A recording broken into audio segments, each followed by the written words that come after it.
Donc on a une fonction d'utilité du type Stone-Gary. On cherche dans un premier temps, c'est une combien différence. Donc pour ça, on a posé un niveau d'utilité constant, noté U bar. Et ce qu'on va faire, c'est essayer d'isoler un des biens, donc soit X, soit Y. Donc on va faire Y, ce sont les plus faciles. Donc Y à la puissance gamma égale à U bar X plus alpha. Étant donné qu'il passe de l'autre côté, la puissance change de signe. Et donc on met tout à la puissance 1 sur gamma. Donc Y égale U bar 1 sur gamma X plus alpha à la puissance moins bêta sur gamma. Voilà. Donc si on veut étudier la fonction, on prend la dérivée première par rapport à X de Y. Donc hop, moins bêta sur gamma descend. La dérivée par rapport à X c'est 1 tout simplement. Donc on va le noter. On a la constante U bar à la puissance 1 sur gamma.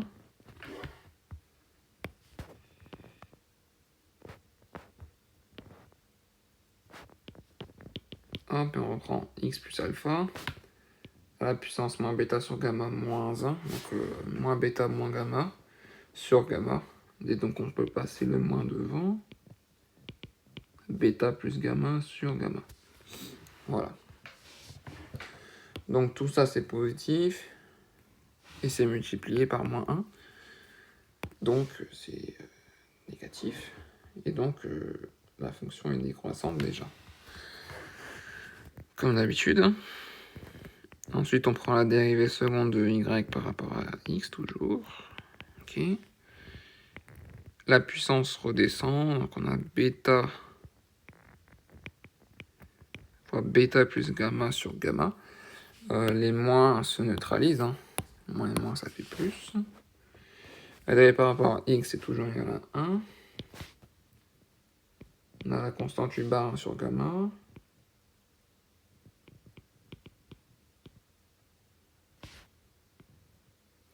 Donc moins bêta moins gamma moins 1, c'est-à-dire moins bêta moins gamma sur gamma. Donc moins bêta moins 2 gamma, on passe le moins devant la fraction.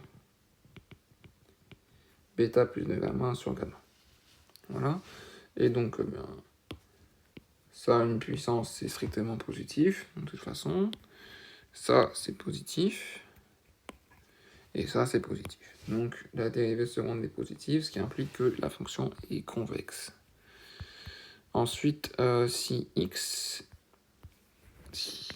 pour un point x égale à 0, eh bien, alors ici, si x égale à 0, on a y qui est égal à u bar 1 sur gamma, divisé par alpha bêta sur gamma.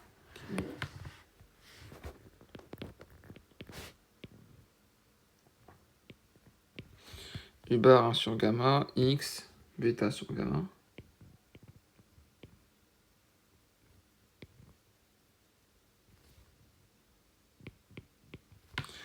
La puissance 1 sur gamma. Et ensuite, la limite de y quand x tend vers plus l'infini, eh bien, étant donné que x plus alpha est au dénominateur, il y a une constante en notre cas, par exemple, sur plus l'infini, eh bien, ça fait 0. Si on prend 1 sur 10 puissance 99, ça va tendre vers 0,000. Donc ça se rapproche de 1. Donc ça fait 0, et si on veut y égale à 0, eh bien ça se fait, donc ça se trouve avec x égale à moins alpha. Donc moins alpha plus alpha, ça nous fait 0. 0 à une puissance constante, n'importe.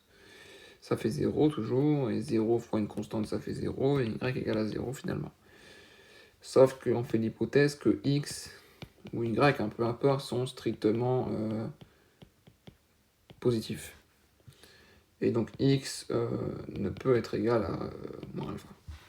Voilà. Donc, c'est-à-dire que y, si on fait l'hypothèse que les quantités sont positives, ce qui est ce qui est normal, eh bien y ne peut être égal à 0.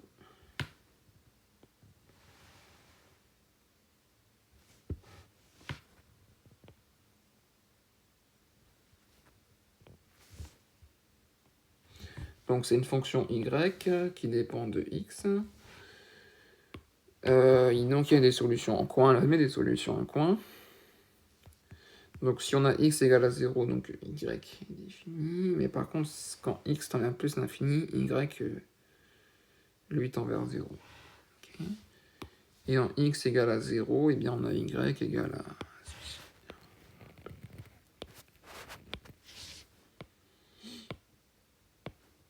Voilà, donc la fonction d'utilité Stone-Guéry, elle admet des solutions en coin. Voilà.